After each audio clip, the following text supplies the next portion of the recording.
Alright people, welcome back to another video in our Mitre-Attack series. So we continue the obtain capability sub-techniques. Last time we had exploits and this time we have vulnerabilities. And I'm really looking forward to see how you can obtain a vulnerability. I have somewhat of an idea, so it must be related to buying software developers and bribing them, but I'm not sure. So that's why I'm really looking forward to learn something new today. So we have today Sunday the 11th. I'm recording multiple videos in one go today. And for me Sunday it is nice and early, so it is I started today at 6 a.m. on a Sunday. Obviously I went to sleep early on a Saturday then, and yeah, now it is 7:50, and I think that's a great time to spend on cybersecurity. Nice and quiet, there are no cars, there's no outside of the window, there's no noise, no nothing. So pick a good time to think about cyber. You need a fresh head. Sometimes I record like 3 videos, and at the end of a third video I think to myself, okay, I'm not very interested recording another one. So the fun or some curiosity is gone for the moment at least. And this happens when you are tired, when the brain is just a little bit exhausted, and then it's very difficult to feel fun or to get any enjoyment out of cybersecurity. So if you feel that, if you read a book and you're like, okay, the enjoyment is gone, it's okay to stop. Okay, it's okay to to take a break then. Okay, just go to sleep, take a longer break, maybe a couple of days no cyber, and then get back to it, and you will see the enjoyment is back again. But the biggest mistake you can do in cybersecurity is not enjoying it, because that's one of the coolest topics that you can do as a computer scientist. There are so many things, robotics and whatever, but you can go in artificial intelligence and you can dig deep into the mathematics and formal methods, and there's so much you can do, human-computer interfaces and stuff. But cybersecurity is one small part of computer science. In my perspective, is one of the most exciting ones.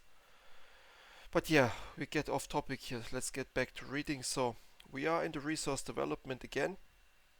Nobody takes credit for this. So in the obtain capabilities, this appears to be a common topic. But now let's read. So adversaries may acquire information about vulnerabilities that can be used during targeting. This first sentence is really nice. They copied it over and over again, and it's true. But now, a vulnerability is a weakness in computer hardware or software that can potentially be exploited. Okay, we know what a vulnerability is. Good. Adversaries may find vulnerability information by searching open databases or gaining access to closed vulnerability databases. And I would like to find one, and there's even a source. I would like to see one closed vulnerability database, because I only know the open ones. The closed ones, not sure. Then an adversary may monitor vulnerability databases to understand state of existing stuff. Yes, it's the same as exploits, so they just exchanged the word for vulnerability, it looks like. There's usually a delay between when a vulnerability is discovered and when it is made public. True. An adversary may target the system of those known to conduct vulnerability research. Yes. Attack the researchers, including commercial vendors. Knowledge of vulnerability may cause an adversary to search for an existing exploit or to attempt to develop one themselves. Yeah, that's absolutely good. So if they know there's a vulnerability, they might go for an exploit. Good. Very good. So then let's move on. And also that's a brief topic. So here we have more procedures, so let's take a look at them on one page like this. And let me copy the other stuff too, Let me copy the other stuff too. And also I'm considering moving away from this create slides on the fly. Maybe I should just take 2 minutes before I record the video and do this copy work. This might be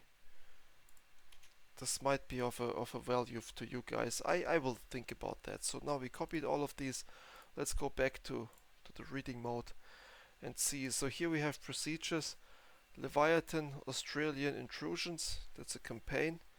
So Leviathan weaponized publicly known vulnerabilities for initial access and other purpose during Leviathan Australian intrusions. Interesting. I didn't know that Australia has been targeted so much. Now we have the Sandworm people, 2017, conducted technical research related to vulnerability associated with websites used by the Korean Sport and Olympic Committee, a Korean power company and the Korean Air Sport. So Sandworm targeted Korea. Interesting. Then we have Storm, has obtained capabilities to exploit N-Day vulnerabilities. The thing is, I don't know what this is. I know what a 0 day is, but what is an N-Day vulnerability? Probably something that has been out for a couple of days. I don't know, but they names Citrix Netscaler. That one I heard of that bug. Adobe Cold Fusion, that one I picked up as well. And then you have the Volt Tycoon. We have seen that name some time ago. Has used publicly available exploit code for initial access. Yeah, not much I can say to that, except for the end day stuff. I might want to check it out. So mitigations, as we know from this technique, obtain capabilities cannot easily be mitigated.